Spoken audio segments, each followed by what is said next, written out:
The Oregon football team had its first spring practice this last Thursday. Let's go ahead and dive into and talk about some notable things about practice number one. I'm your host, Dominic Peterson, and this is the Duck Zone 503 podcast where we talk all things Oregon football. Whether you're a first-time viewer or a long-time viewer, I kindly ask that you hit that like and subscribe button down below. But most importantly, telling your friends and family about the podcast is what helps grow this podcast the fastest, guys. I really appreciate everybody who's locked in with me here on YouTube and all the social medias at Duck Zone 503 on Instagram and Twitter. All right, guys, spring practice is here.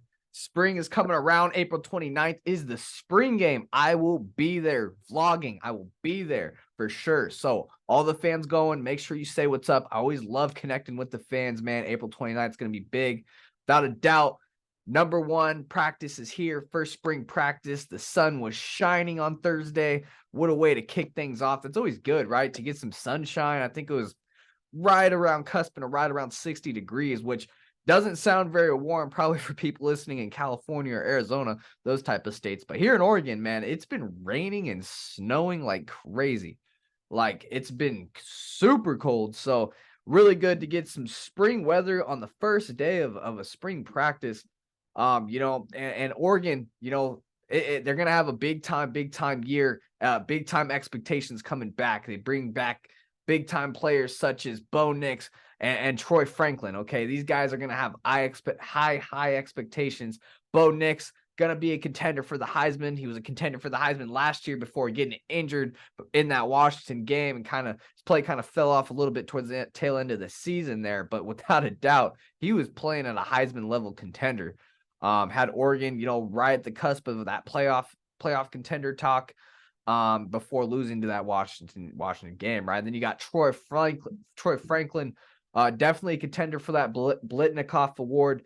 Really showed out last year, had a career year. I think this next year, man, with the development, with the work he's putting in, really filling out his frame, is going to be the prime years of his college career. I think after this year, he'll be going to the NFL, and I think he's going to be definitely a contender for that Blitnikoff Award for wide receiver. So you got some big time players. You got a lot of new guys on spring ball. So it's always good to see those new guys, right? All those new players, transfers, prep players. We had a big recruiting class this last class, a lot of transfers coming in as well. More than half of the roster, last year's roster, is actually overturned, guys. I'm talking about 90 to about 85 to 90% of this roster is now Dan Lanning's guys. So it's going to be fun to see year two, Dan Lanning. We kick off on day one of spring practice. We also have new jersey numbers we're going to get into at the end of the podcast. So go ahead and list that out for you guys, all the new jersey numbers. But for now, we got some young, very talented players, such as, offensive tackle Josh Connolly to talk about. Okay, the offensive line had a massive overhaul this year. Definitely something to talk about coming into spring. Bring in some transfer guys like Junior Angelau, Johnny Cornelius, a lot of prep guys on the O line as well, and on the D line. I mean, Oregon really overhauled this roster overall, but never the doubt. Dan Lanning had some words about Josh Connolly after practice. Josh Connolly, he said it'd be hard to mention one or two, but a guy that really stands out to me going into year two is Josh Connolly. He says, Dan Lanning says, this guy's working his tail off in everything that he absolutely does, the way he stretches, just the way he approaches everything, his mentality in the classroom as well. So, Josh Connolly came into the Oregon football program as the number one rated prospect in the Ducks 2022 class, right? And he's the highest rated ever offensive tackle ever to sign with the Ducks, Josh Connolly. This was a big time get. Okay, this was late in the recruiting process. Dan Lanning comes into the Oregon program as the new head coach late in that recruiting cycle for 2022 class. The class kind of fell apart after Mario Cristobal left for Miami. And to be honest, Josh Connolly, the number one rated offensive tackle, wasn't even on the radar for Oregon. I mean, he was in Washington country, right? We were battling out USC for him as well. And man, Oregon was able to land him late. And that was a big time get. I think this guy's going to be a big time player, right? He came in year one, got to be on that in that big package when Oregon would be in that big time package and run the ball at the goal line. Also caught a touchdown against Colorado, so we see the athleticism that he has as well, to be able to catch a touchdown like that. And he's gonna have heavy expectations, no doubt. Okay, he's gonna have a real opportunity in year two to establish himself as the starter on that left side of the line there. But that starting spot on the left side is not going to be a given. Okay, like I said, the Ducks brought in the number one offensive tackle transfer, Johnny Cornelius, coming from Rhode Island.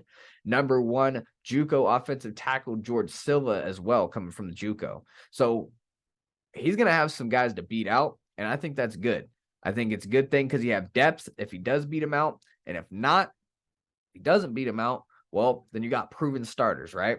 So, to give my personal take on who I'd like to see start out of those three guys, I'd really like to see Josh Connolly really step up, establish himself as that consistent starter. Connolly becoming the starter this season would prove one major thing for me. And that would be that Dan Lanning can develop guys through prep recruiting. Okay. And that is a huge thing in college football when looking at teams like Georgia, Alabama, these programs that recruit at a high level, really supreme high level at the prep level, can recruit. Okay. And I just mentioned on the pod, okay, 90% of this roster is now Dan Lanning's. So if in year two of Josh Connolly, if he's able to establish himself as that consistent starter and make that jump, that just shows that Dan Lanning can develop prep players, and he's coming from that tree of Kirby Smart, Nick Saban. Okay, Kirby Smart coached under Nick Saban. Dan Lanning coached under Kirby Smart, won a national championship with Georgia in 2021, right? He knows how to develop players. There's no doubt. I don't doubt him on that. But I just want to see it here at Oregon, okay? If Josh Connolly is able to make that next step and be what he's supposed to be, a star offensive tackle. He was a 5-star coming out of high school, highest rated offensive tackle to ever sign with Oregon. He's supposed to be a star on that offensive line, and he has the opportunity to do it and beat out some proven starters. Okay, these transfers, when transfers come in and you're the number one rated offensive tackle, you're coming into play. No doubt, you're coming in to go play and start. So if Josh Connolly is able to beat those guys out on the line, man, that'll say a lot on the development.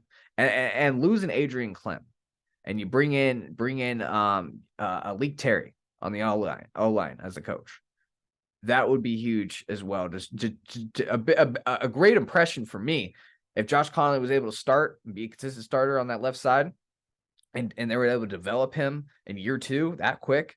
Man, Alik Terry, Dan Lanning, you'd have to give it up for as far as the development side of things. We've seen Oregon sign top 10 classes before, but players just not reach their max potential. Blame it on development, injuries, whatever you want to call it. But all I'm saying is Oregon has signed top 10 classes, and a lot of those players haven't performed as 5-star players. I'm not going to name names, but everybody has a name that pops up in their head when I say something like that, right? I want to see Josh Connolly as an offensive lineman. Oregon's been doing really good at developing O-linemen over the last couple of years. Penei Sewell, right? A lot of O-linemen from that 2019 team in the NFL. I'd like to see Josh Connolly be another one of those players and have Oregon really be a school on the West Coast here that is known for dominant line play, D-line, O-line. And I think that with Dan Lanning, that's what he's building towards for sure. Okay. So let's just see. That's something to really watch. It's interesting that Dan Lanning brings him up right after practice as a guy to watch. I'm certainly going to be watching him, watching 4 notes for him on the spring notes. Shout out all the journalists as well that cover these practices and put out all the practice notes for me to read and share with you guys. But yeah, never the doubt. Josh Connolly, man, that's one guy to watch here this spring. The best programs in the nation, Georgia, Alabama, they develop their prep talent the best. Okay, they barely even go get transfers. Okay, if they are getting a transfer, it's to fill 1 or 2 spots that they need. Other than that, man, these guys are recruiting top 3 classes, top 5 classes, and then they're developing these guys to go to the NFL. I mean, Georgia's the supreme, example of that, sending like 16 guys to the draft like every year. It's crazy. All right, and I think that's what makes a great college football coach at the end of the day is recruiting and developing. Okay, if you can do those 2 things at an elite level, you're going to be an elite coach. And Dan Lanning, he's got the nuances for it. He's got the tools for it here at Oregon. Let's go see it happen. Speaking of development, guys, let's just take a look at Noah Whittington. Look at that guy, man. What are they feeding these guys? I mean, just wow, dude. Like, that guy is huge. When he first came to Oregon, he did not look like this.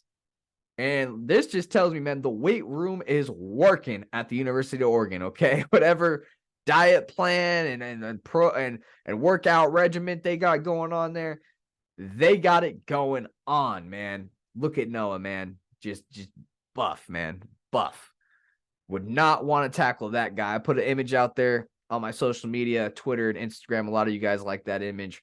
It was just on Noah's Instagram. He put it out there. I was just, man, the guy got big, man. All right. So that's always a good thing to see. When guys are rounding out to their form. I think Noah Whittington, Bucky Irving, those 2 guys, man, just reminds me of LaMichael and Kenyon Barner, man. When Oregon, those best teams that Oregon had in 2009 to 2014, whether it was those guys, DeAnthony and Kenyon, or going back to like Garrett Blunt, Jonathan Stewart, stuff like that, man. Man, Oregon's always had 2 dominant running backs, and this year we're gonna have it again. Noah Whittington and Bucky Irving. It's gonna be great. It's gonna be great to watch those guys in the spring. A lot of young guys behind them too. That's gonna develop.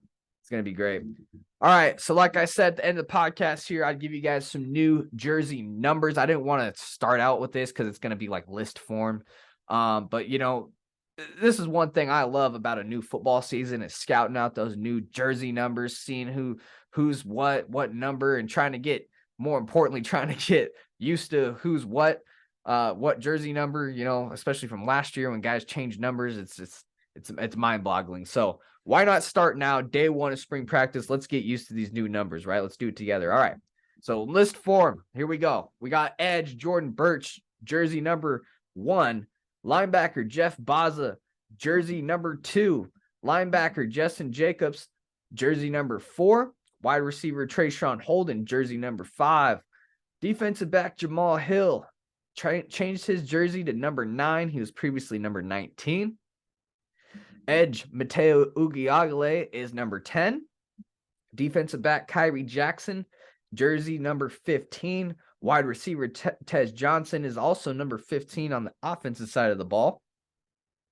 Quarterback Austin Novastad, jersey number 16. Tight end Kenyon Sadiq, jersey number 18. Safety Tyler Turner, number 19.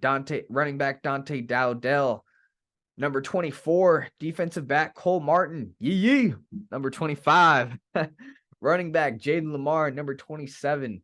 Safety Evan Williams, number 33. Defensive back Timon Davis, number 36.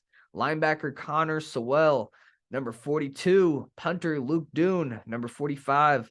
Edge Tatum Toyota, number 44. Offensive guard Junior Engelau, number 54. Edge Jaden Moore, number 56. Defensive lineman Tavita Paame, number 59. Offensive tackle Ajani Cornelius, number 65. Offensive tackle George Silva, number 71. Iapani Laialu, number 72. Gernoris Wilson, number 78. Ashton Cozart, number 80. Johnny Bowens, number 91. And last but not least, my guy, defensive lineman Michael Gardner, number 93. I know that was a long list, guys. A lot of new players, a lot of transfers coming in. That's why that list is long. A couple guys, Jeff Bassa, Jamal Hill, changed their number. Other than that, just a bunch of new guys. It's going to be fun to keep track of these guys through spring ball. Again, guys, I'm your host, Dominic Peterson. This is the Ducks on 503 podcast, where we talk all things Oregon football. Again, whether if it's your first time viewing or you're a long time viewer of the podcast, kindly ask that you hit that like and subscribe button down below. Really helps with the algorithm, growing the podcast. But most importantly, guys, telling your friends and family, your mom, your dad, your brother, your cousin, your dog, your cat, your parrot, whatever you got. Tell them about the podcast, the Ducks on 503 podcast on YouTube. Really appreciate everybody who locks in as well on those social medias at Ducks on 503. All right, guys, I'll see you in the next podcast. See ya. Go Ducks.